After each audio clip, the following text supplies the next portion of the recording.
সমাজের রন্ধ্রে রন্ধ্রে সুদ, ঘুষ, জেনা, ব্যভিচার, দুর্নীতি, মদ এগুলো যখন থাকবে, আপনি আপনার স্বামী, সন্তান, ভাইকে আপনি রক্ষা করতে পারবেন। আসসালামু আলাইকুম ওয়া রাহমাতুল্লাহি ওয়া বারাকাতুহু।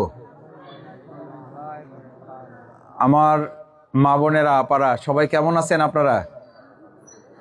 আলহামদুলিল্লাহ, আলহামদুলিল্লাহি রাব্বিল আলামিন, ওয়াসসালাতু ওয়াসসালামু আলা রাসূলিহিল কারীম ওয়া আলা আলিহি ওয়া সাহবিহি আজমাইন। বাংলাদেশ জামাত ইসলামী আজকের এই ৩ নং ধুলিয়া ইউনিয়ন ৫ নম্বর ওয়ার্ড, ৫ নম্বর ওয়ার্ডের আজকের এই ঘুরসাকাঠি মোল্লাবাড়ি প্রাঙ্গণ, আমাদের অত্যন্ত ঐতিহ্যবাহী বাড়ি, অত্যন্ত পুরাতন এবং পরিচিত। এই প্রাঙ্গণে আজকে আমাদের সম্মানিত মা এবং বোন, তাদেরকে নিয়ে আয়োজিত উঠান বৈঠকের সম্মানিত দায়িত্বশীলা বোন এবং ইউনিয়নের সম্মানিত দায়িত্বশীল নেতৃবৃন্দ, উপজেলা জামাতের সম্মানিত নেতৃবৃন্দ, আমার সম্মানিত মা এবং বোনেরা যারা কষ্ট করে বিভিন্ন জায়গা থেকে উপস্থিত হয়েছেন, আমাদের সম্মানিত সুধীমণ্ডলী যারা উপস্থিত হয়েছেন, এলাকার সম্মানিত গণ্যমান্য ব্যক্তিবর্গ, ইমাম, শিক্ষক, পিতৃ সমতুল্য মুরব্বিয়ানে গ্রাম সহ সম্মানিত ৩ নং ধুলিয়া ইউনিয়নের ৫ নম্বর ওয়ার্ডের এই যে আমাদের আজকের এই প্রাঙ্গণ ঘুরসাকাঠি এলাকার সম্মানিত বিভিন্ন পর্যায়ে নাগরিকবৃন্দ, আমি আপনাদের সবাইকে আবার অন্তঃস্থল থেকে আরেকবার সালাম জানাচ্ছি দোয়া পাওয়ার জন্য। আসসালামু আলাইকুম ওয়া রাহমাতুল্লাহি ওয়া বারাকাতুহু। সম্মানিত মা বোনেরা এবং আমার সামনে আমার পাশে উপস্থিত সম্মানিত ভাই এবং বন্ধুগণ, মহান আল্লাহর দরবারে শুকরিয়া, আমরা যে জমিনে বসে আজকে আলোচনা করছি, এই জমিন হচ্ছে আল্লাহ সুবহানাহু ওয়া তাআলার। যে আসমানের নিচে আমরা বসে আছি, এই আসমানের স্রষ্টা হচ্ছেন আল্লাহ সুবহানাহু ওয়া তাআলা। আমরা যে অক্সিজেন গ্রহণ করছি, এই অক্সিজেনের মালিক হচ্ছেন আল্লাহ সুবহানাহু ওয়া তাআলা। আমরা যে কার্বন ডাই অক্সাইড পরিত্যাগ করি এবং তার মাধ্যমে আমাদের যে পৃথিবীর ভারসাম্য রক্ষা, এই ভারসাম্য রক্ষার যিনি স্রষ্টা, তিনি হচ্ছেন আল্লাহ সুবহানাহু ওয়া তাআলা। আল্লাহ সুবহানাহু ওয়া তাআলা আমাদেরকে পৃথিবীতে যখন সৃষ্টি করবেন, তখন তিনি ঘোষণা করেছেন, আমি এই পৃথিবীতে আমার প্রতিনিধি তৈরি করতে চাই। আল্লাহ তাআলা শুধু আমাদেরকে যে মানুষ হিসাবে সৃষ্টি করেছেন ব্যাপারটি তা নয়, মানুষ হিসাবে আমাদেরকে পাঠিয়েছেন। লাকাদ খালাকনাল ইনসানা ফি আহসানি তাকওয়িম, আমাদেরকে সুন্দর আকৃতি দিয়েছেন, শুধু তা না, আমাদেরকে সাথে এক মহান দায়িত্ব তিনি দিয়েছেন। সেই দায়িত্ব সম্পর্কে আল্লাহ তাআলা কোরআনে উল্লেখ করেন, ইন্নী জাঈলুন ফিল আরদি খলিফা, আমরা মহান আল্লাহ তাআলার প্রতিনিধিত্ব করব। তিনি যা চান সেটা আমাদেরকে বাস্তবায়ন করার দায়িত্ব দিয়ে আমাদেরকে পৃথিবীতে প্রেরণ করা হয়েছে। এই দায়িত্বের সাথে আমাদের ভাইদের যেমন আছে, এই দায়িত্ব আমাদের মা এবং বোনদের উপরেও আছে। আমাদের যেমন পরকালে হিসাব হবে, আমার মা বোনদেরও কালকে আমাদের দিনে হিসাব দিতে হবে। আমাদের হিসাব নিকাশ শেষে যেমন জান্নাত জাহান্নাম নির্ধারিত হবে, আমার মা বোনদের জন্য হিসাব নিকাশের পরে আল্লাহর পক্ষ থেকে জান্নাত এবং জাহান্নাম নির্ধারিত হবে। সুতরাং দুনিয়ায় আমাদের সামগ্রিক কর্মকাণ্ড পরিচালনার মূল কেন্দ্রবিন্দু হচ্ছে ৩টা। ১, আমাদের সব কাজের মাধ্যমে আল্লাহর সন্তুষ্টি অর্জন করা। ২, আমাদেরকে তিনি যে উদ্দেশ্য প্রেরণ করেছেন, সেই উদ্দেশ্য হচ্ছে ওয়ামা খলাকতুল জিন্না ওয়াল ইনসা ইল্লা লিয়াবুদুন, আমাদেরকে ব্যবসা করার জন্য, চাকরি করার জন্য আল্লাহ তাআলা সৃষ্টি করেন নাই। আমাদেরকে সংসার পরিচালনা করার জন্য, পরিবার পরিচালনা করার জন্য আল্লাহ তাআলা আমাদেরকে সৃষ্টি করেন নাই। আল্লাহ তাআলা সৃষ্টি করেছেন তার প্রয়োজনে আমাদেরকে দুনিয়ার কল্যাণ এবং পরকালীন মুক্তি নিশ্চিত করার জন্য। তার দেয়া দায়িত্ব আমাদেরকে পালন করার জন্য তিনি আমাদেরকে সৃষ্টি করেছেন। সেই দায়িত্বের জন্য আমাদেরকে পরিচয় করে দেওয়া হয়েছে ওয়ামা খলাকতুল জিন্না ওয়াল ইনসা, মানুষ এবং জিন। এই মানুষের মধ্যে আমাদের ভাইয়েরা আছে, আমাদের বোনেরা আছে। কাজ কি? ইল্লা লিয়াবুদুন, আল্লাহর গোলামি, আল্লাহর দাস দাসী গিরি করা ছাড়া আমাদের আর অন্য কোনো কাজ নেই। এটাই হচ্ছে কাজ। এখন আমাদের ভাইরা বলবে তাহলে আমার ব্যবসা করে খাইতে হবে না, আমার চাকরি করতে হবে না। আমার মা বোনরা বলবে আমার সংসার চালাইতে হবে না, আমাদের স্ত্রী সন্তানের হক আদায় করতে হবে না, স্বামীর হক আদায় করতে হবে না। আমার সম্মানিত মা বোনেরা, ইসলাম কত সহজ এবং কত সুন্দর পথ আমাদের বলেছে। আমার এই চাকরি, আমার এই ব্যবসা, আমার এই সংসার, আমার এই স্বামীর হক, আমার এই সন্তান লালন পালন করা, আমার এই পরিবার পরিচালনাটা যদি আল্লাহর দেওয়া বিধানের আলোকে পরিচালিত হয়, তাহলে এই সব কাজ আল্লাহ তাআলা ইবাদত হিসাবে কবুল করবেন। সুবহানাল্লাহ।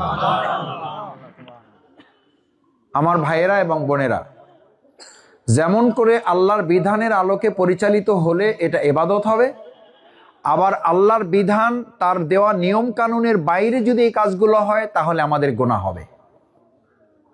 পৃথিবীতে আমাদের কাজ দুভাগে বিভক্ত, এক কাজের মাধ্যমে নেকি হবে আর কাজের মাধ্যমে গুনাহ হবে।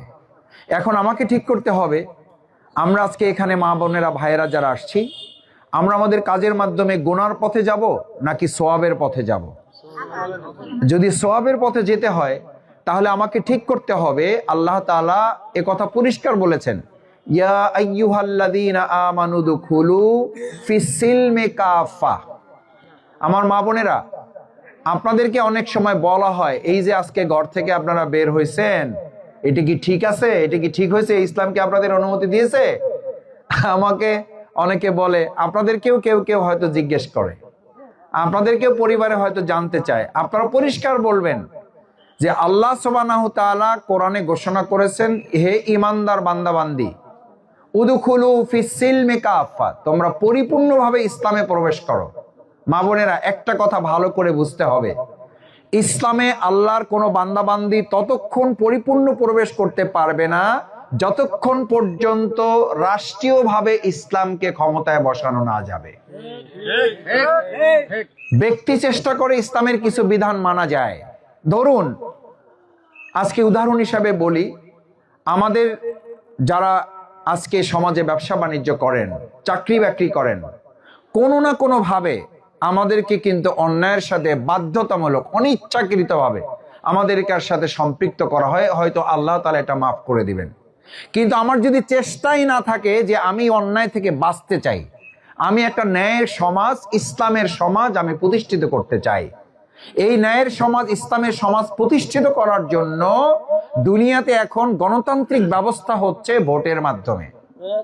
আপনি ভোটের মাধ্যমে 300 জন সংসদ সদস্য নির্বাচন করবেন, তারা ঠিক করবে সমাজে সুদ থাকবে নাকি এটা হারাম হবে, তারা ঠিক করবে ঘুষ থাকবে নাকি এটা সমাজ থেকে উচ্ছেদ করা হবে, তারা ঠিক করবে আমাদের সমাজে মাদক থাকবে নাকি মাদক নির্মূল করা হবে, তারা ঠিক করবে জেনা করলে মামলায় শাস্তি হবে নাকি সাক্ষী সামন্ত ভিত্তিতে তাকে কোরআনের ভিত্তিতে তার উপরে শাস্তি প্রয়োগ করা হবে, চুরি করলে তাকে ঘুষ দিয়ে জামিন করানো হবে নাকি ইসলামের বিধান অনুযায়ী যদি তার নিশ্চিত হয় এবং দুনিয়ায় তার রাষ্ট্রের সমস্ত ব্যবস্থাপনা থাকা সত্ত্বেও সে চুরি করে, তাহলে তার ইসলামের বিধান তার জন্য কার্যকর হবে।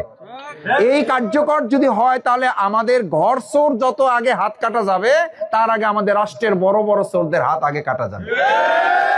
এই বড় বড় চোরদের হাত কাটা যাবে ভয়েই তারা ইসলামকে ভয় পায়। এই জন্য তারা বলে ইসলাম মসজিদে মানবো, রাষ্ট্রে মানবো না। এই জন্য তারা বলে জামাত ইসলামী ইসলামকে রাজনৈতিকভাবে ব্যবহার করে, কারণ তারা জানে ইসলামকে যদি রাষ্ট্রীয়ভাবে সংসদে নেওয়া হয় তাহলে প্রথম হাতটা তাদের কাটা যাবে। তাহলে তারা জানে আমাদের মা বোনদেরকে তারা যথেচ্ছা ব্যবহার করতে পারবে না। তাহলে এদেশের যত যৌন ব্যবচারের লাইসেন্স আছে সবগুলো বন্ধ হবে না, শুধু এগুলোকে মেসাকার করে দেওয়া হবে। আমার মা বোনেরা, এই বাংলাদেশের একটা কন্যা সন্তানও যদি কোন ব্যভিচারখানায় থাকে, এই কন্যা সন্তানটা তো আপনার এবং আমার মতোই, আমার কন্যার মতো, আমার ছোট বোনের মতোই তো। অথচ আমাদের চোখের সামনে আমরা লক্ষ্য করি শত শত ব্যভিচারখানা বাংলাদেশে এখন পরিচালিত আছে না নাই? আমার মা বোনেরা, আপনার ইজ্জত আর ওই আমার একটা কন্যা সন্তান, আমার একটা বোন, তার ইজ্জতের তো কোনো পার্থক্য নাই।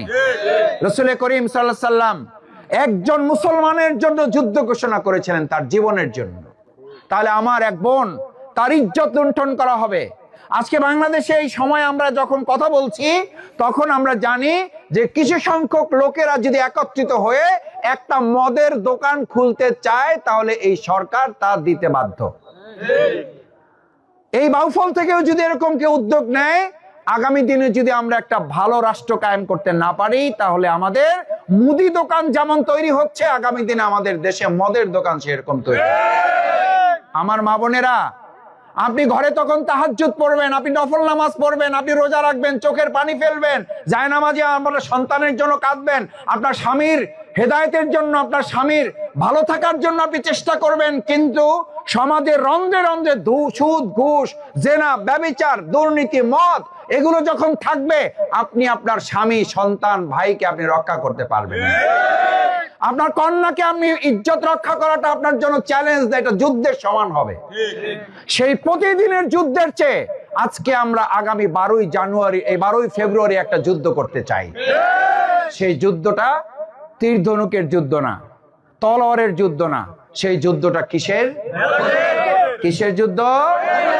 ব্যালটের, ভোটের যুদ্ধ। আমরা যদি ওই 12ই ফেব্রুয়ারির যুদ্ধটা সফল করতে পারি ইসলামের পক্ষে, তাহলে আগামী 5 বছর আমরা এই সব কিছু থেকে মুক্ত থাকতে পারবো ইনশাআল্লাহ। আর যদি ওই 12ই ফেব্রুয়ারি আমরা ব্যর্থ হই, বা কেউ আমাদেরকে ব্যর্থ করে, আমাদেরকে যদি এ কথা বুঝাইয়া যদি অন্যায়ের দিকে আমাদেরকে ধাবিত করে, আমাদের পবিত্র আমানত তারা যদি নিয়ে নিতে পারে, তাহলে আগামী 5 বছর সুদ, ঘুষ, দুর্নীতি, জেনা, ব্যভিচার, অশ্লীলতা, বেহায়াপনা, মাদক, সন্ত্রাস, অবৈধ অস্ত্র, এর কাছে আমাদেরকে জিম্মি হয়ে যেতে হবে। মা বোনেরা, যে যত কথাই বলুক, আপনারা একটা কথা মাঝে মধ্যে বলেন, সৎসঙ্গে স্বর্গবাস, অসৎ সঙ্গে। এই কথাটা আপনার কথা না মায়েরা, এটা আপনার কথা না বোনেরা, আমার খালুরা, আমার চাচারা যারা আসছেন, আমার খালারা যারা আসছেন, ফুপুরা যারা আসছেন, এই কথাটা মহান আল্লাহ সুবহানাহু ওয়া তাআলার কথা। এটা আল্লাহর নির্দেশ, কুনু মা'আস সাদিকিন, তোমরা সত্যবাদীদের সঙ্গী হও, ভালো মানুষের সঙ্গী হও। দুনিয়াতে যাদের সাথে চলাফেরা করবা, আল্লাহ তাআলা কাল কিয়ামতে তাদের সাথে তোমাকে উঠাবেন। আজকে যদি আপনি পক্ষ নেন মাদকের, আজকে যদি আপনি পক্ষ নেন সন্ত্রাসের, আজকে যদি পক্ষ নেন বিড়ি খাওয়া, সিগারেট খাওয়া লোকের, আজকে যদি আপনার ভোট, আপনার সমর্থন যায় একজন বেনামাজির পক্ষে, একজন দাড়ি চাচা লোকের পক্ষে, কাল কিয়ামতের দিন আপনি জান্নাতের পক্ষে উঠবেন? কাল কিয়ামতের দিন আপনি ভালো মানুষের পথে উঠবেন? আপনি যদি চান আমি এরকম বেনামাজি, সুদখোর, ঘুষখোর, দুর্নীতিবাজ আমাদের চরের জমি দখল করে, তরমুজ দখল করে, আমাদের ভাই বোনদের ইজ্জত নষ্ট করে, আমাদের উপর জবরদখল করে, আমাদের হিন্দুদের জমি দখল করে নেয়, আমাদের ভাইদের ট্রলারের মাছ কেড়ে নেয়, এখন পর্যন্ত আমি জানি আমাদের এই দুলিয়ার বহু জমি দখল করে তারা বসে আছে। আমার মায়েরা, আমার বোনেরা, এখান থেকে মুক্তির পথ হচ্ছে, যদি অধিকার প্রতিষ্ঠিত করতে হয়, তাহলে একমাত্র পথ হচ্ছে আগে ইসলাম প্রতিষ্ঠা করতে হবে। একটা কথা চিৎকার করে বলে দিয়ে যায়, ইসলাম প্রতিষ্ঠা করা ছাড়া আমাদের অধিকার প্রতিষ্ঠিত হবে না। হবে যে না, এটা কি আজকে নতুন কথা? দেশ স্বাধীন হয়েছে কয় বছর? 4 বছর, 4 বছর, 54 বছর তো আমরা দেখলাম বিভিন্ন বিষয়ে তো আমরা ভোট টোট দিলাম না, দিলাম না? দিলাম। তো দেওয়ার পরে আমাদের অধিকার প্রতিষ্ঠিত হয়েছে? হয় নাই। বরং 2024-এ দেশ নতুন করে আরেকবার দ্বিতীয়বার স্বাধীন হয়েছে। আমরা কি মনে করলাম যে এইবার বোধহয় আমরা, আমার ভাইয়েরা বুকে হাত রেখে, আমার সাথে ভাইয়েরা আছেন, আমার সামনে বোনেরা আছেন, বুকে হাত রেখে বলেন 2024-এর 5ই আগস্টে এত এত মানুষ, বিশেষ করে আমার বাউফলে 7 জন ভাই শহীদ হয়েছেন, 2.5 শতাধিকের উপরে গুলিবিদ্ধ হয়েছেন, আহত পঙ্গু হয়েছেন। আমি আপনাদের বিবেকের কাছে জিজ্ঞেস করতে চাই, 5ই আগস্টের পর আমাদের বাউফল, বিশেষ করে আমার ধুলিয়ার এই জায়গাকে আমরা নতুন করে স্বাধীন করতে পারছি? আমার জমি কি উদ্ধার হয়েছে? আমার বাজার কি উদ্ধার হয়েছে? আমার তরমুজের নিরাপত্তা কি আমরা পাইছি? আমাদের জমির ফসল কি নিরাপদভাবে আমরা ঘরে নিয়ে আসতে পারতেছি? আমার মা বোন কি এখন তার কন্যা সন্তান স্কুল কলেজে পাঠিয়ে নিরাপদ বোধ করে? আপনার প্রিয় তরুণ যুবক, যে সন্তান সে কি মাদক এবং অস্ত্র থেকে মুক্ত, এটা কি আমরা নিশ্চিত হতে পেরেছি? এই নিশ্চয়তার একমাত্র গ্যারান্টি দিতে পারে ইসলাম, ইসলাম এবং ইসলাম। বাংলাদেশ জামাত ইসলামী নতুন করে কোনো কথা বলতে চায় না। জামাত ইসলামী বলে আমরা আমাদের ব্যক্তির কোনো মতের মাধ্যমে না, ইসলামে আইনের শাসনের মাধ্যমে, মহাগ্রন্থ আল কোরআনের মাধ্যমে রাসূল করিম সাল্লাল্লাহু আলাইহি ওয়াসাল্লাম যেভাবে সোনার মানুষ তৈরি করে সোনার মদিনা করেছিলেন, আমরা আমাদের কিছু সোনার মানুষ দিয়ে আমরা সোনার বাউফল, সোনার দুনিয়া, আমাদের সোনার বাংলা আমরা গঠন করতে চাই ইনশাআল্লাহ। শেষ কথা মায়েরা বোনেরা, কথা তো বহু শুনেছেন, কথা আরো হয়তো সামনে শুনবেন। জামাত ইসলামী কি শুধু কথা বলে না, আমরা কাজও করি।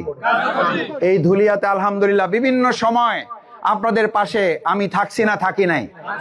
আবার আপনারাই শুনবেন কেউ কেউ এখন এসে বলে আমরা 17 বছর আপনাদের সাথে থাকতে পারি নাই। 17 বছর থাকতে পারেন নাই, এখন সামনে থাকবেন তার গ্যারান্টি কি? আপনার নামে কতটা মামলা আছে? আপনি কয়দিন জেলখানায় ছিলেন? কয়দিন জেলখানায় ছিলেন আপনি? ধুলিয়াবাসীর এই জানার অধিকার আছে না নাই? আমার ভাইয়েরা, আমি কি কোনো শত্রুতামি করতেছি? 15টা বছর জেল, জুলুম, নির্যাতন, নিপীড়ন, ফ্যাসিবাদের বিরুদ্ধে আমরা লড়াই করলাম। আর আমরা যদি এখন বলি 17 বছর আমরা থাকতে পারি নাই, এখন আপনাদের কাছে থাকতে চাই। আর বিগত 17 বছর, 4.5 বছর শুধু আমি জেলখানায় থাকছি। এই 4.5 বছরও আমাকে আপনাদের থেকে আলাদা করতে পারে নাই। আমি চেষ্টা করছি ঈদুল আজহা, ঈদুল ফিতর এবং হিন্দু ধর্মাবলম্বী যারা তাদের যখন তাদের অনুষ্ঠান হয়েছে, তাদের উপাসনালয় তারা যখন পূজা পার্বণ করেছে, আমরা তাদের পাশে দাঁড়াবার চেষ্টা করেছি আমাদের নেতৃবৃন্দের মাধ্যমে। আমি এই কথা বলেছি এই জন্য যে কথায় না, এবার আমরা কাজে ভোট দিতে চাই। আসুন সম্মানিত মা বোনেরা, আমরা আমাদের এই প্রিয় ধুলিয়া ইউনিয়নের 5 নম্বর ওয়ার্ড, যেটা এই ওয়ার্ডের যে এলাকায় আমরা এখানে সমবেত হয়েছি, আপনারা 3টি জিনিস আবদার করে শেষ করব। নাম্বার 1, আপনাদেরকে একটু সালাম দেওয়ার জন্য এসেছি। আপনারা আপনার সন্তানের জন্য যখন দোয়া করেন, স্বামীর জন্য যখন দোয়া করেন, ভাইয়ের জন্য যখন দোয়া করেন, বাবার জন্য যখন দোয়া করেন, আমাকে আপনাদের একজন ভাই হিসাবে, সন্তান হিসাবে আপনারা আমার জন্য আল্লাহর হস্তে ওই সময় একটু দোয়া করবেন। আল্লাহ, এই ছেলেটা যদি এলাকার কল্যাণের জন্য তার কাজে লাগে, তাহলে আল্লাহ আপনি তারে কবুল করেন। এই দোয়াটুকু আল্লাহর হস্তে আপনারা আমার জন্য করবেন আমার মা বোনেরা। 2 নাম্বার হচ্ছে, আপনারা এই কথাগুলো যদি আপনাদের কাছে মনে হয়, বিবেকে যদি মনে হয় যে না কথাগুলো তো ঠিক, তাহলে আমাদের দায়িত্ব হচ্ছে এই কথাগুলো শুধু আমাদের কাছে রাখলে হবে না, এটা নিয়ে আমাদের ঘরে ঘরে পৌঁছতে হবে। কারণ ইসলামের নির্দেশ হচ্ছে ইয়া আইয়ুহাল্লাযীনা আমানুত্তাকুল্লাহ, তোমরা আল্লাহকে ভয় করো, ওয়া আহলিকুম নার কু আনফুসাকুম, তুমি নিজে বাঁচো এবং তোমার আহাল। তাহলে আহাল তো আমার এই পরিবার, আমার এই প্রতিবেশী যারা, তাদেরকে তো আমাদের এই আগুন থেকে বাঁচাতে হবে, আমাকেও বাঁচতে হবে এবং এই প্রতিবেশীকেও বাঁচাতে হবে। এই দায়িত্ব আমাদের উপরে আছে। তাআনু আলাল বিররি ওয়াত তাকওয়া, ভালো কাজে পরস্পর পরস্পর তোমরা সহযোগিতা করো। ওয়ালা তাআনু আলাল ইসমি ওয়াল উদওয়ান, অন্যায় কাজে তোমরা অসহযোগিতা করো, তাকে সহযোগিতা করো না। এই জন্য আসুন মা বোনেরা, আপনারা ঘরে ঘরে যাবেন, বোনদের কাছে বলবেন, আসুন একটা বার আমাদের জীবনে আমরা দেখে যেতে চাই আমাদের চোখের সামনে আল কোরআন, ইসলাম, আল্লাহর দেয়া বিধানের আলোকে সমাজটা পরিচালিত হচ্ছে। কারণ এই সমাজটা আল্লাহর বিধান দিয়ে পরিচালনা করা, এটা কি জামাতের কথা না আল্লাহর কথা? আলা আল্লাহুল খালকু ওয়াল আমর। আপনারা মা বোনদেরকে কথা বলবেন, জমিন যার আইন চলবে, আইন চলবে তার, সৃষ্টি যার আইন চলবে তার। কারণ আপনি যে সংসারের মালিক, ওখানে যদি আপনার কথা না চলে, যদি বাইরের লোকের কথায় সংসার চলে, শান্তি না অশান্তি? অশান্তি। তাহলে জমিন হচ্ছে আল্লাহর, সেখানে যদি আল্লাহর আইনের পরিবর্তে মানুষের আইন দিয়ে চলে, শান্তি না অশান্তি? এই অশান্তিতে আমরা থাকতে চাই? তাহলে শান্তির জন্য দরকার ইসলাম। এবার ইসলামের পক্ষে আমরা সবাই একযোগে কাজ করতে রাজি আছি ইনশাআল্লাহ। আমার মা বোনেরা, এই আহ্বানটুকু আপনাদের কাছে রেখে আবারও আপনাদের কাছে দোয়া কামনা করে, আপনারা কষ্ট করে এখানে হাজির হয়েছেন, আপনাদের জন্য আল্লাহর কাছে দোয়া করে, আল্লাহ আরশে আজিম মালিক, আপনি মেহেরবানি করে আমার মা বোনেরা, আমার মুরব্বী চাচিরা, আমার খালারা এখানে উপস্থিত হয়েছে, আমার ফুপুরা এখানে উপস্থিত হয়েছে, আমার ধুলিয়া, আমার নানা বাড়ি, আমার নানার বংশেরও হয়তো এখানে কেউ আছেন বা থাকতে পারেন। আমার বাবা এই ধুলিয়া মাধ্যমিক বিদ্যালয়ে 30 বছর এখানে প্রধান শিক্ষকের দায়িত্ব পালন করেছে। আমি আপনাদের সেই সাবেক প্রধান শিক্ষক অধ্যাপক মরহুম সিরাজউদ্দিন খানের 10 ছেলে মেয়ের আমি সবচেয়ে ছোট ছেলে। যদি মনে হয় যে আপনাদের সেই অধ্যাপক সিরাজউদ্দিন খানের তার সন্তান হিসাবে আপনাদের কাছে আমি একটা ভোট কি আবদার করতে পারি না? এটা কি আপনাদের কাছে একটু চাইতে পারি না? পারি। আমার নানা বাড়ির আবদার হিসাবে আমার বাবা মরহুম অধ্যাপক সিরাজউদ্দিন খান আপনাদের দীর্ঘদিন এই স্কিল অত্যন্ত সুনামের সাথে, সততার সাথে, দক্ষতা, যোগ্যতা দিয়ে আল্লাহ তাকে যতটুকু দিয়েছেন সবটুকু দিয়ে তিনি সুনামের সাথে আপনাদের এখানে দীর্ঘ 30 বছর কাজ করেছেন।